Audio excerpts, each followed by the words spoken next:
prazer compartilhar o meu trabalho, mostrar o interesse de interagir com a narração, absolver-se da criação fantástica e correlacionar as cenas dos personagens com certas realidades. Eu fico extasiada ao psicografar os momentos de cada membro que participa da história. Qualquer que seja o envolvimento, a sensação de surpresa, as emoções de amizade, tristeza, alegrias, os princípios moralistas, claro, todo o preconceito, discriminação, ideias, superstições, não se pode descartar essas possibilidades. Os sentimentos e os sentidos abrem expectativas e perspectivas.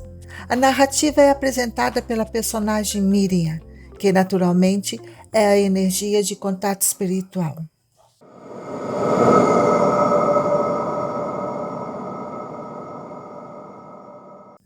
O meu lar se define na grande casa de uma das ruas da cidadezinha mais pacata, situada numa região rochosa que, evidentemente, os íngremes das montanhas ocultam riquezas, ainda não descobertas.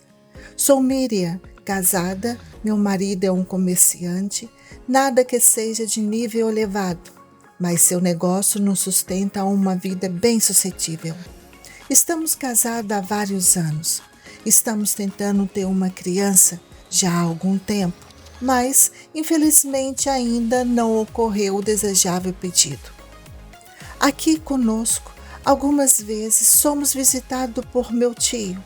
Meu marido e ele têm um bom relacionamento, indiferente de meu pai, que desde o princípio não aprova meu casamento.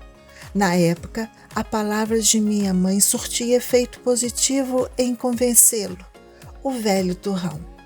Assim, o matrimônio ocorreu e mudamos-nos para a casa de meu marido nessa cidade. Sou órfão por parte de mãe, como deva ter reparado acima quanto ao jeito que informei no sentido do passado. Para mim, a visão de deixá-lo, o meu pai sozinho, por várias vezes de minhas visitas, é a situação melancólica e frustrante.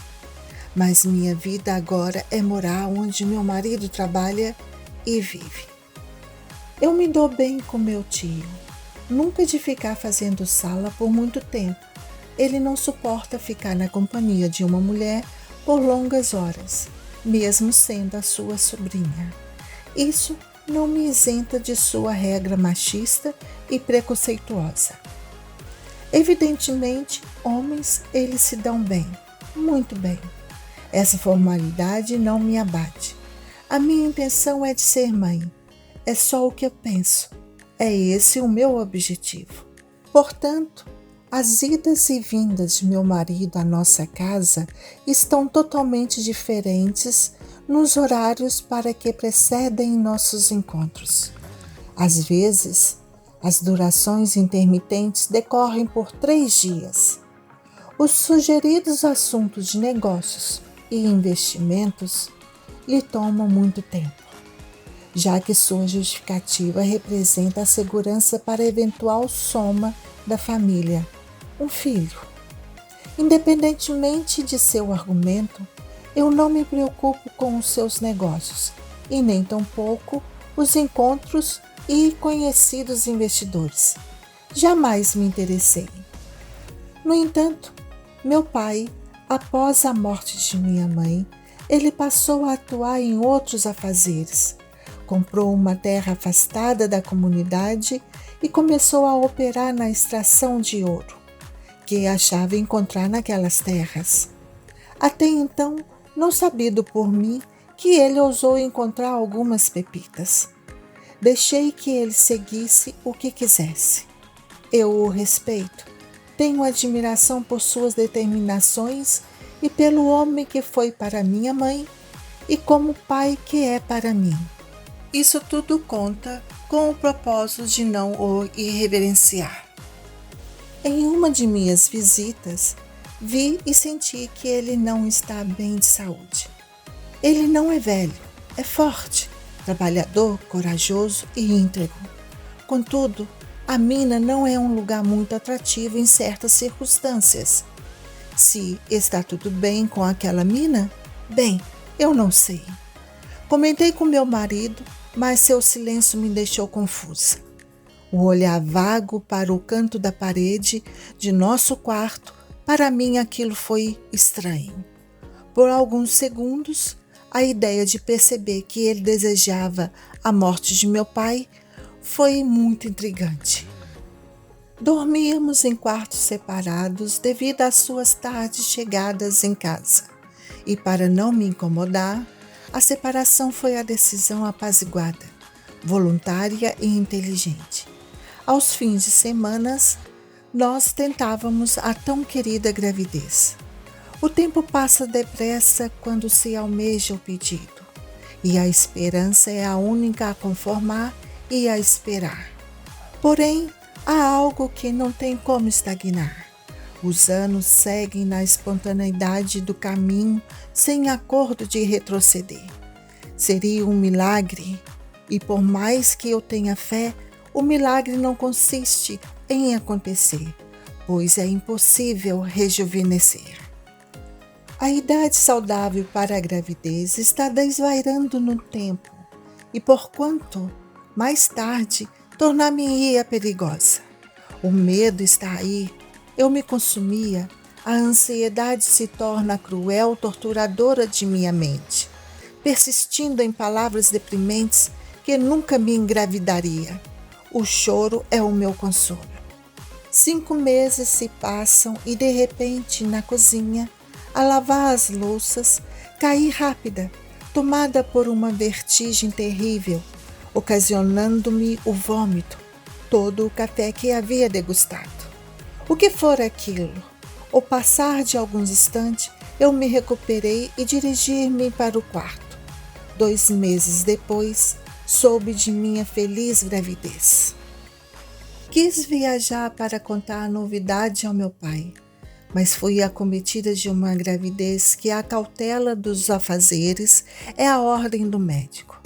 A decepção me invade e traz a tristeza contigo. Levei alguns dias para me recuperar e, resiliente ao processo de convalescença, o destino me concede o prazer de ter um filho. Assim, conceder-me-ia o tempo necessário para o dia que chegasse a viagem e estar junto de meu pai. Levaria seu neto até os seus braços. A noite está bem chuvosa. Recolhi-me para o quarto e na sala ficaram meu marido e meu tio. As suas visitas passam para longas estadias à cidade e frequentes são suas vindas à nossa casa. Esse feitio é incomum, mas como não me intrometo entre eles, apenas observo que as conversas se tornam bem assíduas. No meu quarto, eu não adormeci. Não posso ignorar a curiosidade e logo o interesse se mostra irrecusável. Esperei se ouviria a porta rugir, bater, um sinal de sua saída. Não acontecia. Desisti da espera e resolvo descer às espreitas e bisbilhotar a conversa. Sua mulher é problema seu. Não vou sujar minha reputação por você. Negócios à parte, meu caro. Conte a ela que está falido. Todas as suas economias se desvairaram no empreendimento fantasma de riqueza das montanhas. Miriam está grávida. Ela vai me odiar por ter gastado todas as economias para o nosso filho. Vou viajar para as terras de meu irmão. Quando voltar, quero o que me deve. Venda seu comércio. Vou viver de quê? Já lhe disse, isso não é problema meu. O silêncio toma o ambiente. Alfred, meu marido, não ouço a voz e sim o arranhar da cadeira num assoalho de madeira de seu gabinete. Se sentou ou se levantou, apenas sei, o ruído realça o desconforto.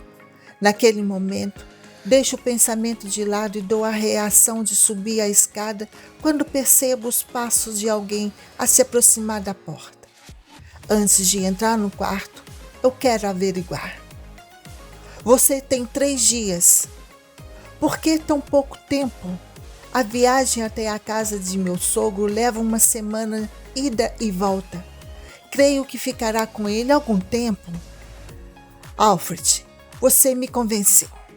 Vou viajar antes de seu pagamento. Terá, assim, mais dias. Dou-lhe um mês. A ausência de Alfred na casa se torna algo comum. Apesar de chegar tarde durante as noites, isso não o impede de sair bem cedo. Portanto, vê-lo é algo impraticável. Eu estou impedida de viajar. Pensei no meu filho, mas meu pai não saía de minha mente.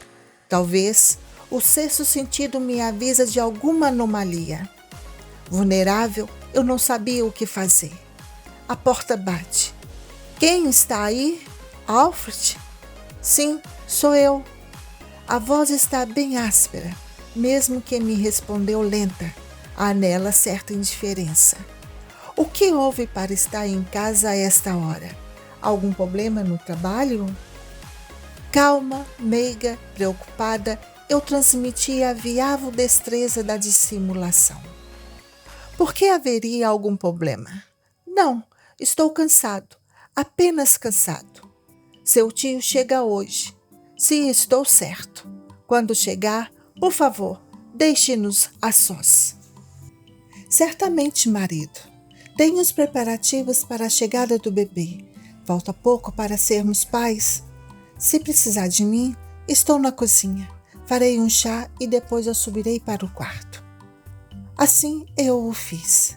Caminhei para a cozinha, fiz o meu chá, retornei para o encontro de meu quarto e, ao passar pelo gabinete dele, eu o vejo paralisado, sentado, olhando à frente, totalmente inerte à vida. Achei por vir não falar nada. Deixei-o assim, reservado em seu mundo. As horas se passaram, a noite veio fria, inicializando o outono e preparando-me para aquecer na lareira e salientar com sonhos desejáveis. Bem entretida com o meu livro na cama, as vozes vindas de baixo, diretamente do gabinete de Alfred, elas me chamam a curiosidade e não posso me conter ao quarto. Já antecipada de certos assuntos de Alfred e meu tio, peguei meu hobby e preparei-me para descer em silêncio. Aos poucos, de minhas ações, abri a porta, passar por ela, dirigir-me para a escada, descer cada degrau, tudo na informidade para que a receptividade do assunto tratado por eles estivesse ao grau de audição bem clara. As alterações nas vozes são constantes. O nervosismo de ambos declara que a decisão, ainda insolúvel, não permitia o término da conversa ou acordo. Entre uma frase e outra, estou bem à escuta na proximidade do gabinete. Ainda não consigo meio de processar o plano sem que me ache no remorso devido à sua filha, Miriam. Você está falando sério? Eu sou o parente próximo e nada está me afetando. É indiscutível e não admito negligenciar o plano por induto a sentimentos. Você é um homem frio. Quando cheguei e coloquei-lhe o plano em questão, seu silêncio demonstrou aceitar o acordo.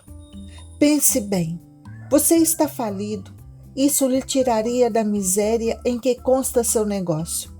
Miriam não precisa saber de nada. As mulheres não têm que intervir nos assuntos dos maridos. E ponto final. Sobre o que falam, dúvidas persistem. O diálogo forma entre questões aceitáveis e inaceitáveis. Mas quais seriam essas questões? Meu coração dispara a cada movimento de um deles no gabinete.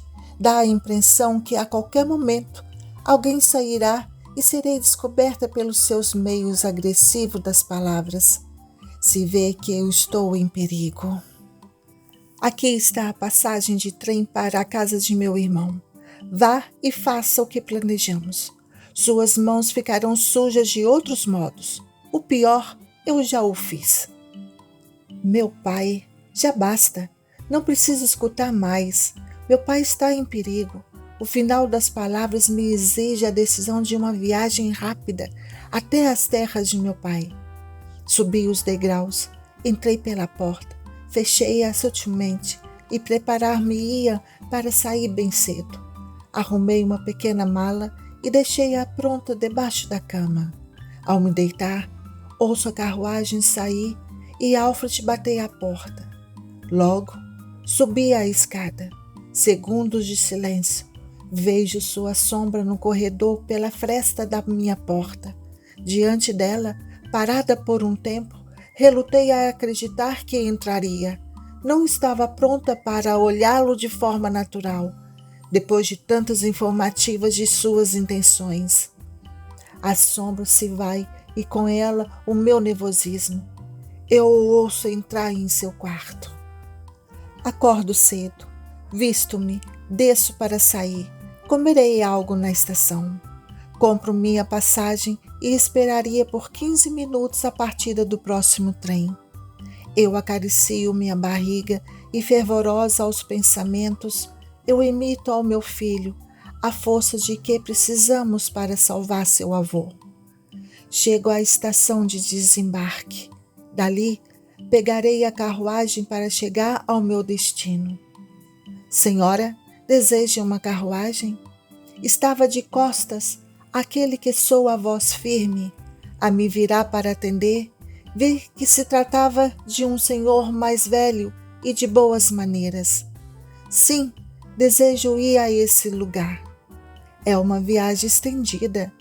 Ele repara em meu estado de gravidez. A senhora vai parar em algum estabelecimento pela estrada antes de chegarmos ao destino? Não, fui direta. Podemos partir? Naturalmente, senhora. Eu pego sua bagagem.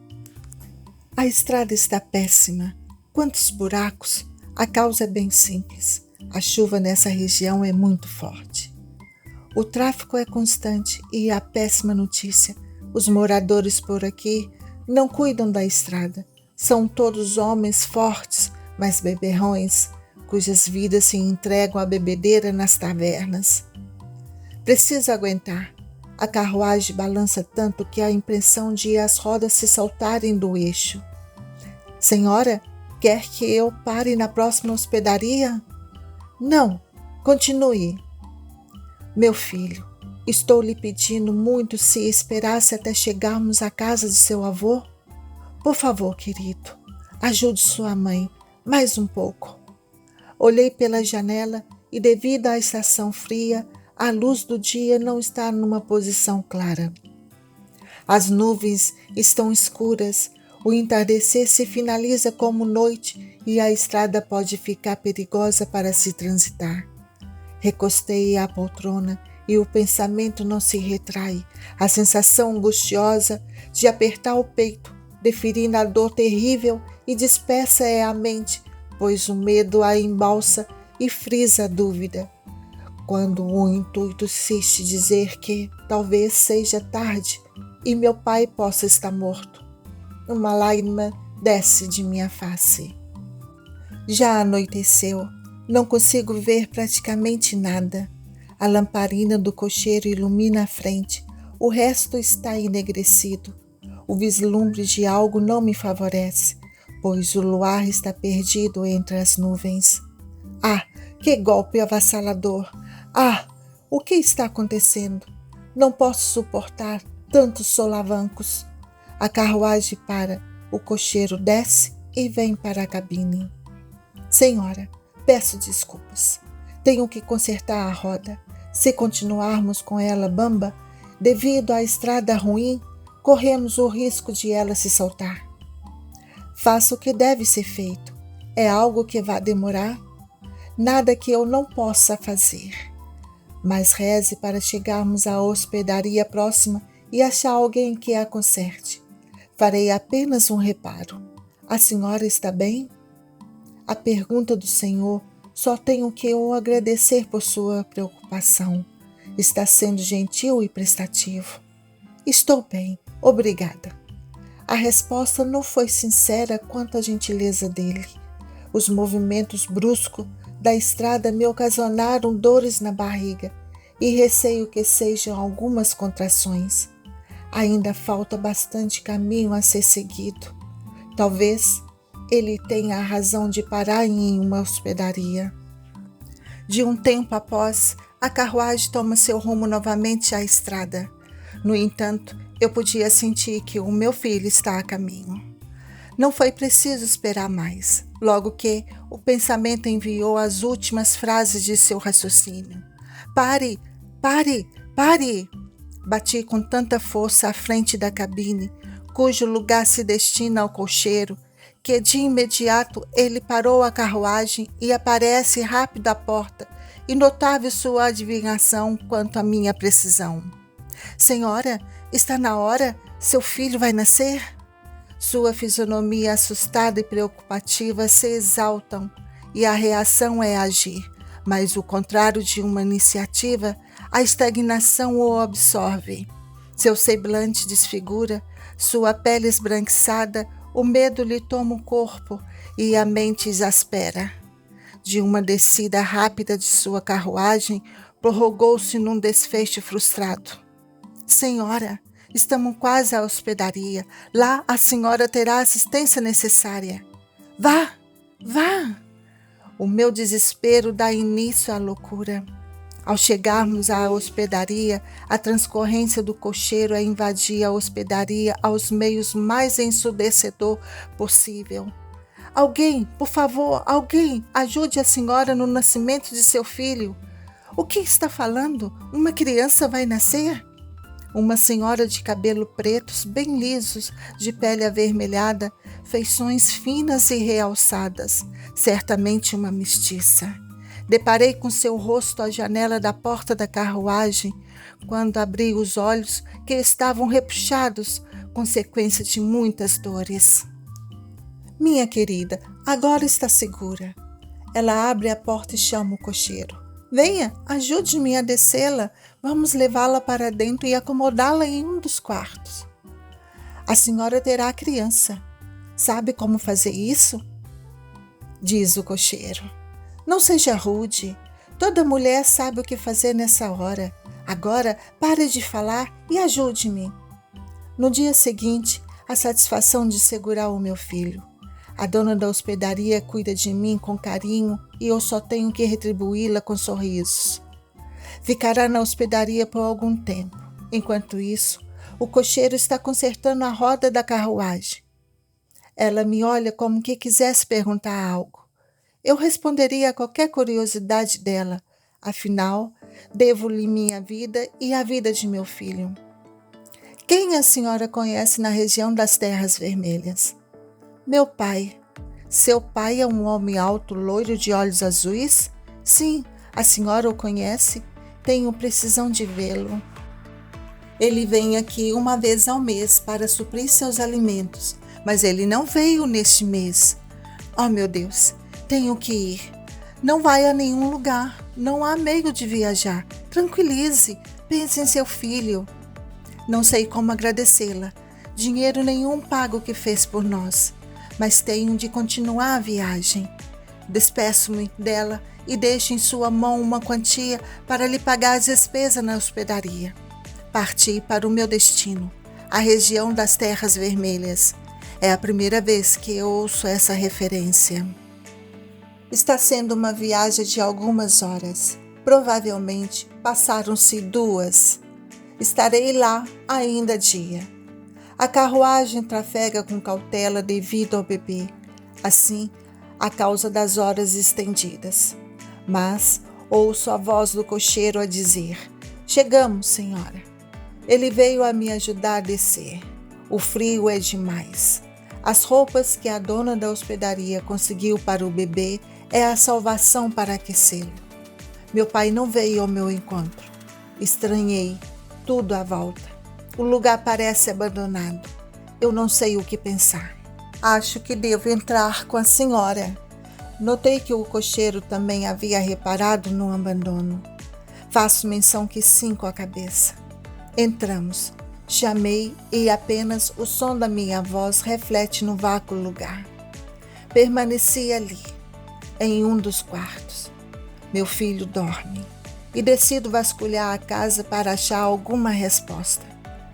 Vejo o cocheiro retornar ao destino pelo que viajei.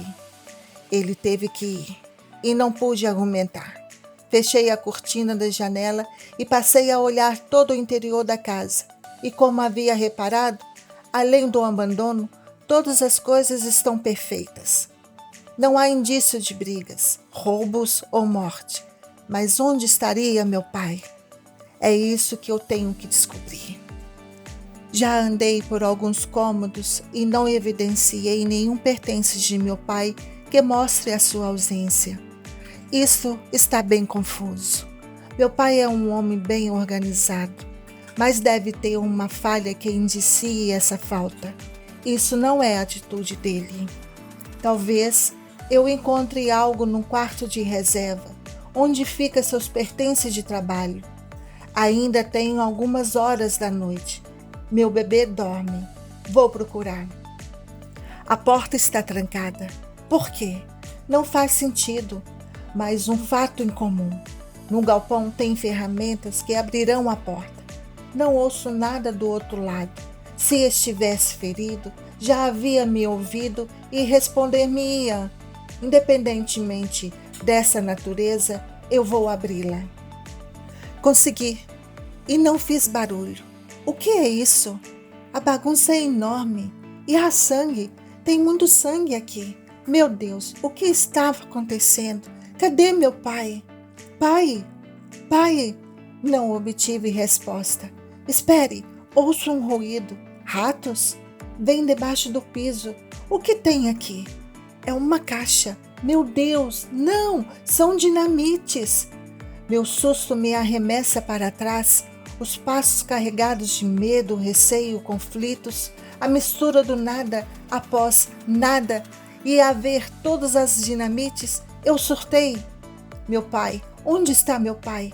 Os passos largos, desequilibrados, jogou-me nas cadeiras, fez um barulho enorme, de repente ouço o estalar da madeira do piso. Oh, não! Pronuncio as palavras antes que viesse o rombo do piso cedido abaixo de meus pés. Caí sobre um volume considerado de terras e pedaço do piso de madeira. O susto foi tão grande que perdi o fôlego e a visão turva, considerada pela poeira que meu corpo levantou, só veio a piorar minha situação. O momento de espera é imprescindível. Está tudo bem comigo.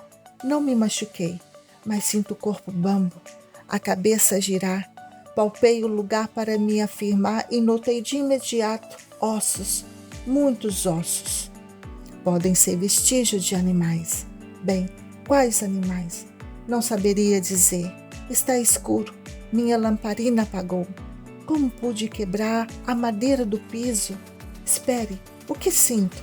É uma corda e parece ser uma escada. Preciso subir e pegar outra lamparina. Dei uma olhada no meu bebê. Ele dorme tranquilo. Eu o amo. Agora tenho que descer. Com a lamparina eu verei com facilidade. Tenho que encontrar meu pai. Esse piso. Não o quebrei. Não há formas iguais de quebra. Não vou pensar nisso. Vou descer. Como cheira mal aqui. Oh, pai, por favor, dirige-me até onde está.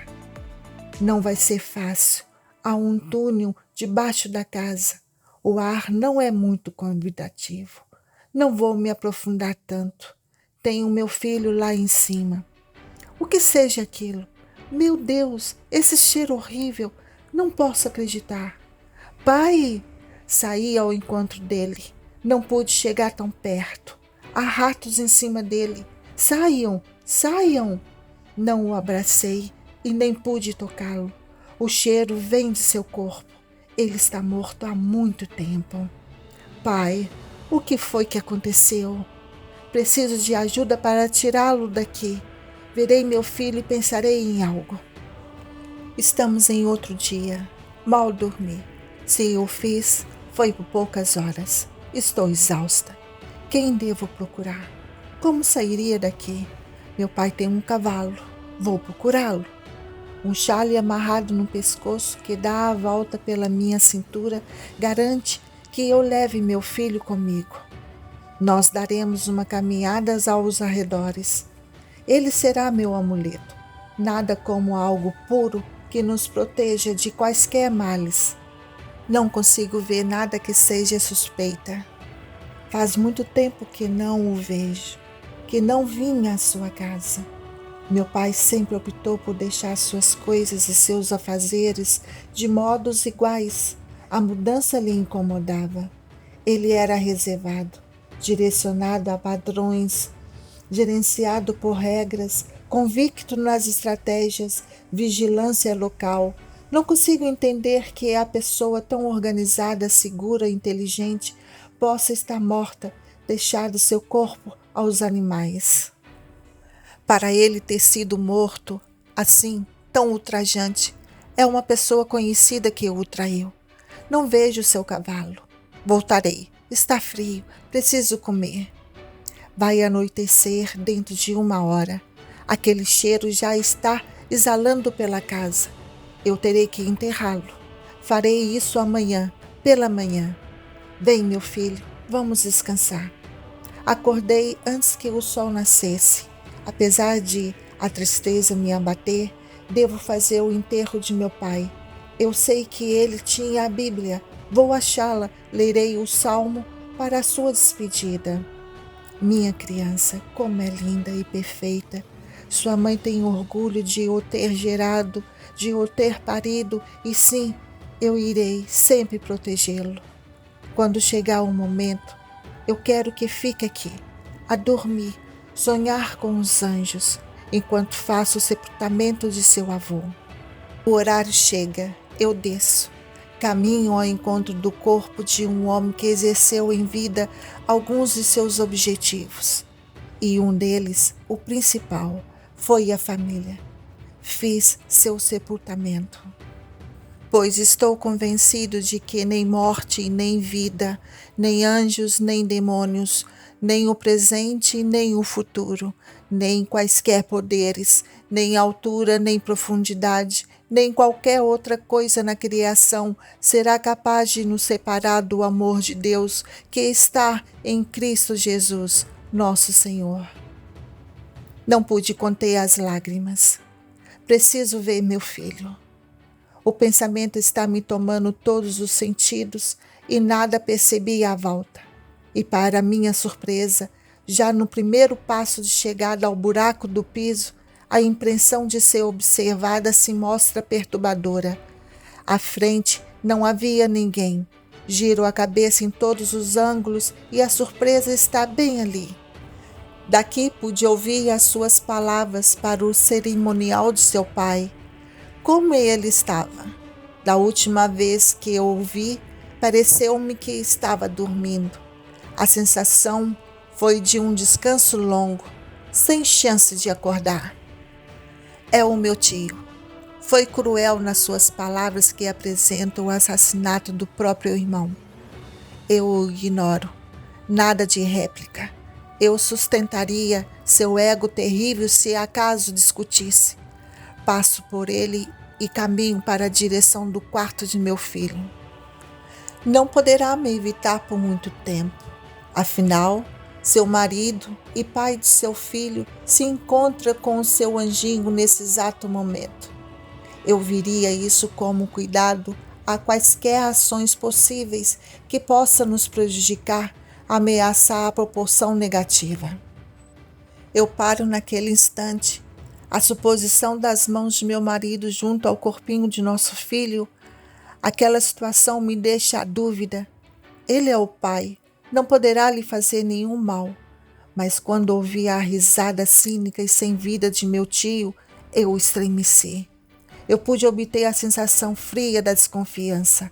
Incidiu-me o medo, o terror, o vazio. Já a perda de minha cria.